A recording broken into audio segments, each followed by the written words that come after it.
तो क्या 2024 में प्रशांत किशोर के दम पर विपक्ष गठबंधन करके कांग्रेस सरकार बना पाएगी? इसको लेकर आंकड़े क्या कहते हैं? प्रशांत किशोर का नया फार्मूला क्या निकल कर आया लोकसभा चुनाव 2024 के लिए? क्या 2024 में बीजेपी यानी एनडीए हैट्रिक की तरफ बढ़ पाएगी या फिर वनवास पर गई कांग्रेस की होने वाली है वापसी? क्योंकि इस बार प्रशांत किशोर के दम पर विपक्ष यहां पर 2024 की रणनीति अभी से तैयार कर रहा है। आखिर किस रणनीति के तहत यहां पर 2024 की तैयारी की जा रही है, इसको लेकर आंकड़े सामने आ चुके हैं। क्योंकि बंगाल में जिस कार से यहां पर प्रशांत किशोर ने दावा किया था कि बीजेपी 100 का आंकड़ा पार नहीं करेगी और लगभग वही आंकड़े देखने को मिले रिजल्ट के रूप में। भले ही बीजेपी का यहां पर वोट परसेंटेज जो था वो करीब 40% था, लेकिन सीट 77 ही बीजेपी को मिली।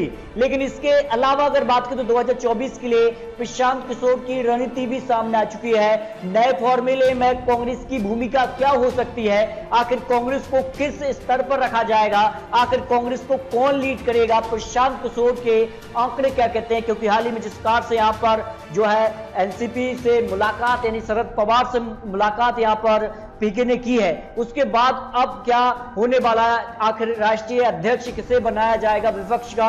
यह महत्वपूर्ण है क्योंकि जिस कार से यहां पर खलबली मच चुकी है, महंगाई का मुद्दा हो या फिर अन्य मुद्दों को लेकर 2024 में लोकसभा की 543 सीटों के लिए प्रशांत किशोर की रणनीति सामने आ चुकी है। बता दें आपके लिए कि कुछ आंकड़े आपको दिखाते हैं, उसके बाद पूरे आंकड़े आपको दिखाने वाले हैं। देश में गठजोड़ की सरकारें चली है, ऐसा नहीं है कि सरकार नहीं चली है, और ये लगभग 5 साल और किसी ने लगभग 3 से 4 साल का कार्यकाल पूरा भी किया है। तो क्या होगा प्रशांत किशोर की रणनीति? साफ तौर पर यह कहा है कि कांग्रेस मुख्य विपक्ष पार्टी रहेगी, उसके साथ अन्य पार्टी आएंगी और किस प्रकार से यहां पर चुनाव लड़ेंगे उसकी रणनीति आपको दिखाते हैं। देखिए 1991 से लेकर 1996 तक नरसिंह राव की अल्पमत गठजोड़ सरकार सत्ता में रही है। इसके अलावा अगर बात करें तो 1998 से लेकर 2004 तक अटल बिहारी वाजपेयी की 23 दलों के साथ गठबंधन चली है, यानी सरकारें जो है गठजोड़ में देश के अंदर चली है, ऐसा नहीं है। और अब 2024 में क्या यहां पर जो गठबंधन होने वाला है, अन्य जो क्षेत्रीय पार्टी हैं वो क्या इस बार कांग्रेस का साथ देगी? 2004 से 2014 तक डॉक्टर मनमोहन सिंह की सरकार भी जो है 26 दलों की गठजोड़ सरकार करीब 10 साल तक चली। तो इसके अलावा अगर बात करें तो 2024 में क्या होने वाला है, इसको लेकर प्रशांत किशोर की रणनीति सामने आ चुकी है। बता दें कि मनमोहन सरकार के कार्यकाल में जो है रोजगार गारंटी जैसी अन्य योजनाएं भी सफल रही थी। इसके अलावा अगर बात की तो कई मुद्दों पर वो यहाँ पर सफल भी रहे।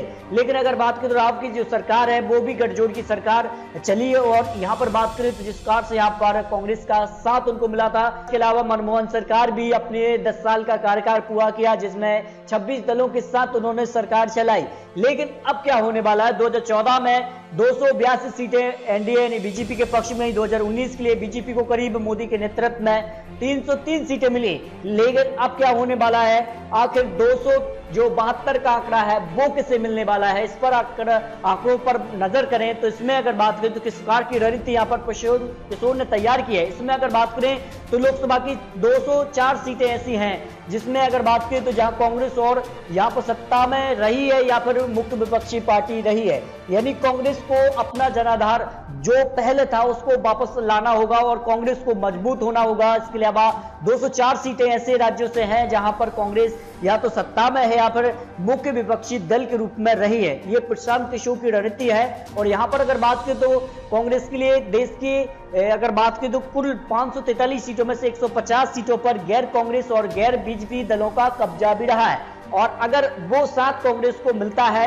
और यहां पर दावा करना है कि प्रशांत किशोर की इन पर या तो यहां पर कांग्रेस को सीधे मुकाबले में उतरना चाहिए, अन्य क्षेत्रीय पार्टी ना उतरे। और ऐसे में अगर 150 सीटें जो अन्य क्षेत्रों से आती हैं, अन्य दलों की हैं, वो अगर कांग्रेस का साथ देते हैं तो फिर कांग्रेस का जो काम है वो आसान हो सकता है। इसमें अगर बात करें तो बंगाल, तमिलनाडु, आंध्र प्रदेश, तेलंगाना, ओडिशा, अगर बंगाल की बात करें तो बंगाल में जिस कार से यहां पर कांग्रेस को एक भी सीट नहीं लड़ी, तो लोकसभा की 42 सीटों पर कांग्रेस को अपने कैंडिडेट यहां पर नहीं उतारना चाहिए, जबकि टीएमसी का साथ देना चाहिए। और टीएमसी और बीजेपी में सीधी टक्कर होती है तो फिर टीएमसी को फायदा होगा और इसका फायदा लोकसभा में कांग्रेस को हो सकता है। कांग्रेस यहां पर बात करें तो जिस कार से यहां पर अन्य क्षेत्रों में अपने उम्मीदवार ना उतारे, ऐसे राज्यों पर वो अपनी पकड़ बनाए जहां पर पहले उनका जनाधार रहा है। इसके अलावा अगर बात करें तो बीजेपी का मुख्य जो फोकस रहा है और बीजेपी का जीत का मंत्र जो रहा है वो है 400 सीटें, और ऐसी सीटें हैं जहां 80% से ज्यादा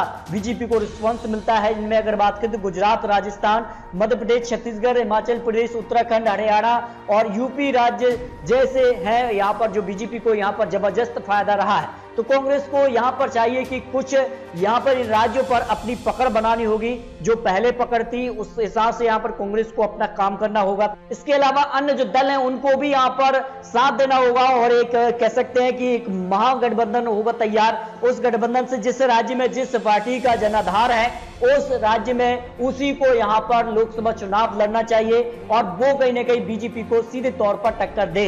इसके लिए कांग्रेस ने रणनीति तैयार की है। प्रशांत किशोर की रणनीति के तहत काम चालू हो चुका है। जो जानकारी अब तक मिली है कि प्रशांत किशोर चाहते हैं कि जो यहां पर राज्य है जिस पार्टी का जनाधार है उस पार्टी को ही यहां पर चुनाव लड़ना चाहिए उस राज्य में, जबकि कांग्रेस सीधे मुकाबले में जहां कांग्रेस और बीजेपी में सीधी टक्कर है वहां कांग्रेस और बीजेपी के ही कैंडिडेट उतरे, अन्य क्षेत्रीय दल वहां पर चुनाव ना लड़े। इस तरह से यहां पर प्रशांत किशोर की रणनीति सामने आ रही है। लेकिन ये तो रणनीति चुनावी विशेष है, आने वाले समय में किस प्रकार से गठबंधन होगा, क्योंकि महाराष्ट्र में भी 3 यहां पर जो दल है वो गठबंधन सरकार चला रहे हैं। अब लोकसभा में वो क्या गठबंधन के तौर पर चुनावी मैदान में उतरेंगे या फिर नहीं, ये तो आने वाला वक्त बताएगा। इसके अलावा बंगाल में क्या होने वाला है, इसके अलावा अगर बात करें तो कुछ अन्य राज्य हैं जैसे बिहार है, तो बिहार में किस प्रकार से यहां पर आरजेडी के साथ कांग्रेस का गठबंधन होता है, या फिर बात करें तो यूपी के अंदर यहां पर अखिलेश यादव के साथ किस प्रकार से यहां पर गठबंधन होगा, ये काफी महत्वपूर्ण बड़े सवाल बने हुए हैं।